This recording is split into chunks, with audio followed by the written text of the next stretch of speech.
চলো মা, চান করতে যাবে, চলো চলো সোনা, হ্যাঁ চলো চলো চান করে আসবে, চলো চলো। চান করতে কেউ ভয় পায় তোকে প্রথম আমি দেখছি, এই প্রথম দেখছি, বুঝেছ?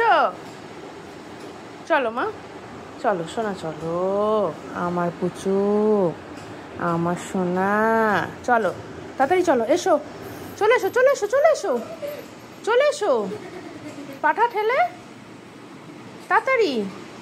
দেখো শক্ত করে রেখেছে নিজেকে।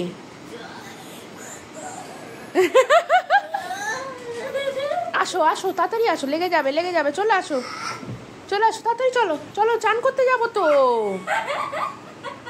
এসো কোলে নি, তাহলে তাহলে কোলে নিয়ে নি, তাহলে কোলে নিয়ে নিয়ে এসো। এটা আবার কি? এ কি, এ কি হচ্ছে, এ কি হচ্ছে? আবার তুমি কালকে বেরু বেরু যাবে তো? আর চোখে দেখছে,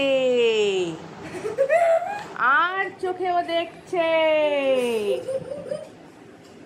কি দুষ্টু রে। চলো মা, সোনা আমার, সোনা সোনা সোনা,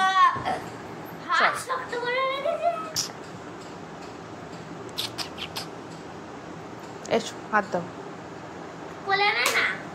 চলো চলো চলো চলো চলো চলো।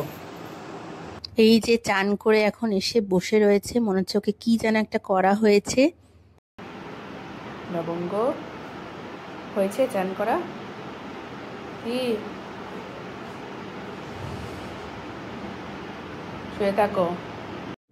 জানি জানি ব্লগগুলো দিতে একটুখানি লেট হয়ে গেল, একদম সতেজ মুহূর্তগুলো তোমাদের সাথে এখনই শেয়ার করে নিচ্ছি। চলো, আজকে পঞ্চমী, এসছি এই বাড়িতে মমের ব্লাউজ কিছু দিতে, আর ওর শাড়ি কি পরবে এই সারা পুজোতে সিলেক্ট করতে এসছি।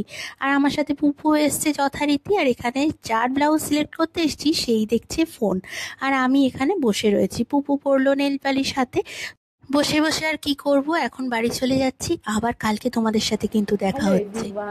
আজকে সকাল সকাল উঠে পড়েছি, আর আজকে তো ষষ্ঠী, তাই জন্য আর উঠে পড়েছি, কারণ ও বাড়ি যাওয়ার আছে। তো আজ থেকে ও বাড়িতেই থাকবো, সব ব্লগগুলো আস্তে আস্তে তোমাদের কাছে আসবে। আর চোখ মুখের অবস্থা ভীষণই খারাপ, সেটাকে একটু ইগনোর করো, কি আর করা যাবে, এত রোদে বেরানো হয়েছে যে পুরো ট্যান পড়ে গেছে, আর কিছু করার নেই। যাই হোক, পুজো একদম সামনেই চলে এসছে, আর দাদামণি দিয়েছিল ভাইফোঁটায় আগের বছর এই চাদরটা, বেড কভারটা, তো এইটা এখন পাতবো। এইটা দিয়েই ব্লগটা শুরু করি, যতই এ বাড়িতে না থাকি না কেন, প্রত্যেকবারই একটু নতুন করে সাজিয়ে তারপরে ও বাড়িতে যাই, যেহেতু পুজোর দিন আর কি যা হয় প্রত্যেকটা বাড়িতে। তাই চলো এবার একটু ম্যাজিক দেখানো যাক নাকি। তো এই দেখো ম্যাজিক দেখিয়ে ফেলেছি, চাদর পাতাও কমপ্লিট হয়ে গেছে। কেমন লাগছে বলো তো তোমরা। আর আমার না সাদা চাদর খুব ফেভারেট, কেন জানি না, ভীষণ নোংরা হয় ঠিকই, কিন্তু সাদা চাদর পাতলে না ঘরটা বেশ আলো আলো হয়ে যায়। এখন বসাতে হয়েছে মেহেন্দি পরাতে, আমাকে বসিয়েছে ও আর কি মেহেন্দি পরাতে। কালকে পড়েছে দেখি হাতটা, কালকে এই যে নেল পালিশ পড়েছে হাতে, এইবার মেহেন্দি পড়বে। এইটাই তো ফ্যাশন ভিডিও। আমরা আজকে যেহেতু ও বাড়ি চলে যাব, তাই জন্য লবঙ্গকে তো ব্যবস্থা করে রেখে যেতে হবে, কারণ ওর খাবার তারপরে ঘুমের খুব প্রবলেম হয়ে যাবে এই বাড়িতে রাখলে। আমরা তো থাকবো না, পুপুকে রেখে তাই লবঙ্গকে দিয়ে এলাম। এসেই এই বাড়ি চলে এসেছি এখন, অনেকটাই সন্ধে হয়েছে। তো পুজো, ষষ্ঠীর যে বোধনের যে পুজো হয় সেইটা হয়ে গেছে, এখানে ঢাকটাও বের করা হয়ে গেছে। এই সময়টা আসলে না কি মজা হয়, আর যাদের বাড়িতে পুজো হয় তারা তো আমার ফিলিংসটা বুঝতেই পারছো। এই যে মা দুর্গা তো চতুর্থীর দিন চলে এসছে, তোমাদেরকে শেয়ার করেছিলাম আমার ভিডিওর মাধ্যমে। তো এখানে আলপনা দেওয়াটাও কমপ্লিট হয়ে গেছে, আর এখন সমস্ত কিছু রেডি করা হচ্ছে সপ্তমীর পুজোর জন্য। যা শেষ হয়ে গেছে, ওটা হচ্ছে না। একটা জুতো পরো, একটা জুতো পরো, না তো নোংরা লেগে যাবে। আচ্ছা শোনো শোনো, এদিকে এসো, এদিকে এসো, এদিকে এসো। আচ্ছা তোমার তোমার ওই ওরে বাবা রে, প্রাইজ পেয়েছে মিঠি।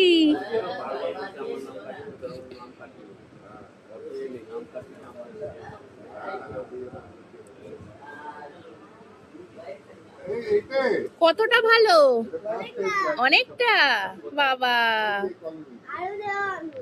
হ্যাঁ তাই? আচ্ছা তুমি একটা জুতো পরো এবার দেখি।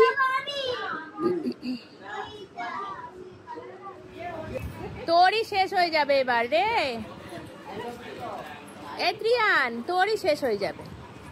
কি হবে তখন?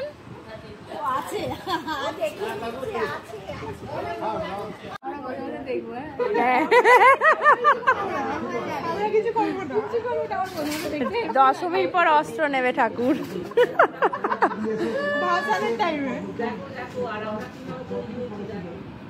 এটা মুখে লাগাবে বলছিল মেজুদি। হ্যাঁ ওইটা মুখে লাগাবে বলছিল মেজুদি। এই আমারও দেখো কি অবস্থা এখানটা, এখানটা। হ্যাঁ ঠাকুর বলছে কি আমাকে একা রেখে গেছি আর তোরা না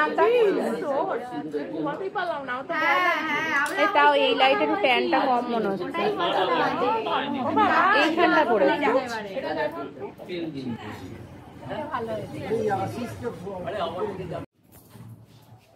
আমরা এখন ঠাকুর দেখতে বেরোচ্ছি। কটা বাজে এখন? রাত 12:30 বাজে। জানাই তো রাত 12:30 আমরা কি করতে যাই? দুর্গা পুজো, তাই ঠাকুর দেখতে যাচ্ছি। চা খেতে যাচ্ছি। বাবা হ্যাঁ, চা খেলে দেখতে হবে না, এই লুচি খাওয়ার পর। যেহেতু আমাদের বাড়িতে পুজো, সেই বছর থেকে, যে বছর থেকে শুরু হয়েছে, আজকে 13 বছর হচ্ছে আমাদের বাড়িতে পুজো। তো সেই প্রথম বছর থেকে আর বাইরে ঠাকুর দেখতে বেরানো হয় না আমাদের। কি করে আর হবে, এত কাজের মধ্যে ঘুমেরও দরকার, রেস্টেরও দরকার। কিন্তু এই বছর বাবাই বলেছে সবাইকে নিয়ে বেরাবো ঠাকুর দেখতে, তাই ঠাকুরকেও ঘুমাতে দিল না আর আমাদেরও ঘুমাতে দিল না। সারাদিন আর এত কাজের চাপের পরে আর কারোর এনার্জি নেই যে এরকম বারবার গাড়ি থেকে নেমে নেমে ঠাকুর দেখব। কিন্তু ঠাকুরটা এত সুন্দর করেছে, গোল্ডেন মানে সাজসজ্জা দিয়ে, যে ভীষণ ভালো লাগছে। আর এই ওরে বাবা, এবার বাড়ি চলে যাব, কিন্তু মম বলছিল একটু পলতার দিকে গেলে হয় না, পলতায় গিয়ে একটু ঠাকুর দেখে আসলে। কারণ পলতার ঠাকুরগুলো জানি খুবই ভালো করে, কিন্তু আজকে আমি বললাম না বাবা আর যাব না আমরা, কারণ এখন বাড়ি যেতে হবে। আর একটুও ভালো লাগছে না, কালকে তো সপ্তমী। এবার সপ্তমীর দিন কি হয়, ভোরবেলা হচ্ছে গঙ্গার যাওয়ার থাকে কলা বউকে স্নান করাতে। তো তার জন্য আমি বললাম না চল, অনেকটা ভোরেই উঠতে হবে। এখন ঘড়িতে জানো কটা বাজে তোমরা? এখন ঘড়িতে বাজে প্রায় 1:45। আর এখানে আবার গাড়ি দাঁড় করিয়ে কোল্ড ড্রিঙ্কস নিতে গেছে, আর বলছে ঠাকুর দেখতে এসছি আমরা, কিছু না খেলে হয়। তাই বললাম জল তেষ্টাও পেয়েছে, তাই কোল্ড ড্রিঙ্কস আনো সবার জন্য। তাই এই ছোট ছোট কোল্ড ড্রিঙ্কসগুলো আনলো, একটু গলাটা ভিজিয়ে নিয়ে। আগে অনেক বক বক করেছি তোমাদের সাথে, বুঝলে তো। চলো এবার যাই বাড়ি। বাড়ি যেতে যেতে এই ঠাকুরটাও চোখে পড়লো, বেশ ছোটর ওপর সুন্দর করেছে। আমাদের বাজারের একটা ঠাকুর ভীষণ সুন্দর করে, কিন্তু এই বছর একদম মন থেকে বলছি, একদম মানে মনটা ভেঙে গেল, জাস্ট টুকরো টুকরো হয়ে গেল মনটা। এইটা কি জামা পরিয়েছে ভাই? এটা তো অসুরের জামা পরিয়ে দিয়েছে ঠাকুরকে। কি অবস্থা, গোল্ডেন আর কালো দিয়ে একদম নষ্ট করে ফেলেছে। আমি মমকে বলছিলাম যে মানে কাজলটা এত মোটা করে পরিয়েছে না, ভয় লেগে যাচ্ছে। এই যে আর একটা ঠাকুর, এই ঠাকুরটা প্রত্যেকবার এত সুন্দর করে। আর চোখটা দেখো, এই চোখটা না দুর্গার একদম পারফেক্ট আমার কাছে মনে হয়, ভীষণ সুন্দর করে। আর এই যে তারপরে বাবাই বললো চলো আগের পাড়ার যেখানে থাকতাম আমরা, সেইখানে ঠাকুরটা একটু দেখে আসি। দূর থেকেই দেখলাম, নাবিনি আর গাড়ি থেকে। প্রচণ্ড ক্লান্ত লাগছে, মানে ঘুম পাচ্ছে জাস্ট। চোখ মুখের অবস্থা দেখেছো, ঘুমে একদম চোখটা জুড়ে আসছে। তো এখন গাড়িটা রেখে আমরা স্কুটি নিয়ে যাব আবার ও বাড়িতে। ওরা চলে গেছে দাদামণির সাথে, মম আর পুপু। আমি আর বাবাই এলাম, কারণ বাবাইকে নালে একা যেতে হতো এত রাতে, প্রায় 2:20 বাজতে যায় ঘড়িতে। তো গ্যারেজ থেকে এখন স্কুটিটা নিয়ে তারপরে যাব বাড়িতে। হয়ে গেছে স্কুটি নেওয়া, এবার যাচ্ছি ও বাড়ি। সবাই ঘুমিয়ে পড়েছে, মারাও এ বাড়িতে এসে ঘুমিয়ে পড়েছে দেখলাম, আর সারা পাড়াটা মনে হচ্ছে শান্ত। আর আমরাই রাস্তা দিয়ে একদম একা একা যাচ্ছি, এই কারণেই শুধু বাবার সাথে আসা। তো এই ঠাকুরটা আমাদের আগের দিন দেখাতে পারিনি, এখানে নীল বেস দিয়ে একটা ঠাকুর করেছে, ব্লু দিয়ে, ভীষণই সুন্দর করেছে ঠাকুরটা। তো চলো, রাস্তাটা পুরোটা ফাঁকা।